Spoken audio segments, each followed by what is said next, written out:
It's I by Toni Morrison. We're gonna start at page 152. With no more thought than the chick leaving the shell, he stepped off the porch. He had gotten a little way when he remembered the treasure. Aunt Jimmy had left him something, and he had forgotten all about it. In a stove flue no longer used, she had hidden a little meal bag which she called her treasure. He slipped into the house and found the room empty.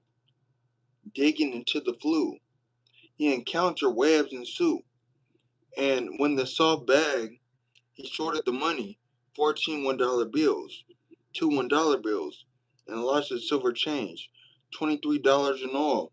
Surely that would be enough to get to Meakin. What a good, strong sounding word, Macon. Running away from home for a Georgia black boy was not a great problem. You just sneaked away and started walking. When night came, you slept in the barn. If there were no dogs, a cane field, or an empty sawmill, you ate from the ground and bought root beer and licorice in little country stores.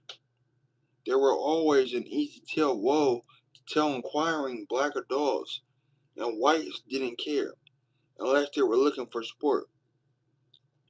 When he was several days away, he can go to the back door of nice houses and tell the black cook or white mistress that he wanted a job weeding, plowing, picking, cleaning, and that he lived nearby. A week or more there, and he could take off. He lived this way through the turn of summer, and only the following October did he reach a town big enough to have a regular bus station, dry mounted with excitement and apprehension. He went to the colored side of the counter to buy his ticket. How much to make it, sir? $11. $5.50 for children under 12.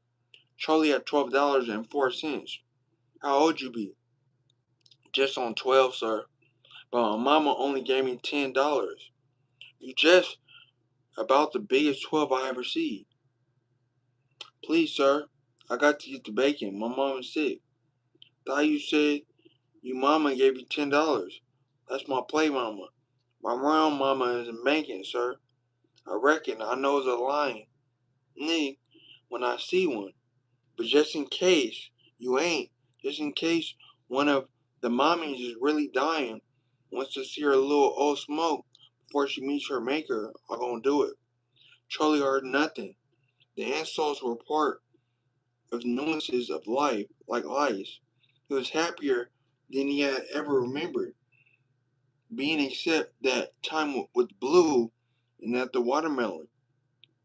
The bus wasn't leaving for 4 hours, and the minutes of those hours struggled like gnats on the flypaper, dying slow, exhausted with the fight to stay alive. Charlie was afraid to stir, even to relive himself. The bus might leave while he was gone. Finally, rigid with constipation, he boarded the bus to Macon. He found a window seat in the back all to himself, and all of Georgia slid before his eyes until the sun shrugged out of sight. Even in the dark, he hungered to see, and only after the fiercest fight to keep his eyes open did he fall asleep. When he awoke, it was very well into day, and the fat black lady was nudging him with a biscuit, gashed with cold bacon.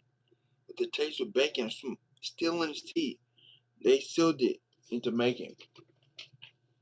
At the end of the alley, he could see men clustered like grapes. One large whooping voice spiraled over the heads of the bended forms, the kneeling forms, the leaning forms, all intent on one ground spot. As he came closer, he inhaled a ripe and stimulating man smell. The men were gathered, just as the man in the pool hall had said. 4 and about dice and money. Each figure was decorated some way with a slight piece of green. Some of them had separated their money, folded the bills around their fingers, clenched their fingers into a fist, so the neat ends of the money stuck out in the blend of daintiness and violence. Others had stacked their bills, creased them down in the middle, and held the wad as though they were about to deal cards. Still others had left their money in loosely clumped balls. One man had money sticking from under his cap. Another stroked his bills with a thumb and forefinger. There was more money in those black hands than Charlie had ever seen before. He shared their excitement, and the dry mouthed apprehension of meeting his father gave way to the saliva flow of excitement. He glanced at the faces, looking for the one who might be his father, who would be and who would know him. Would he look like a larger version of himself? At the moment, Charlie could not remember what his own self looked like. He only knew he was 14 years old, black, and already 6 feet tall. He searched the faces and saw only eyes, pleading eyes, cold eyes gone flout with malice, others laced with fear, all focused on the movement of a pair of dice that one man was throwing, snatching up and throwing again, chanting kind of litany to which the others responded, rubbing the dice as though they were only two hot coals. He whispered to them. Then with a whoop, the cubes flew from his hand to a chorus of amazements and disappointments. So we're gonna stop right there, y'all. Page 155. This is The Bluest Eye by Toni Morrison. Enjoy y'all day. Keep thriving. The best yet to come. We're global.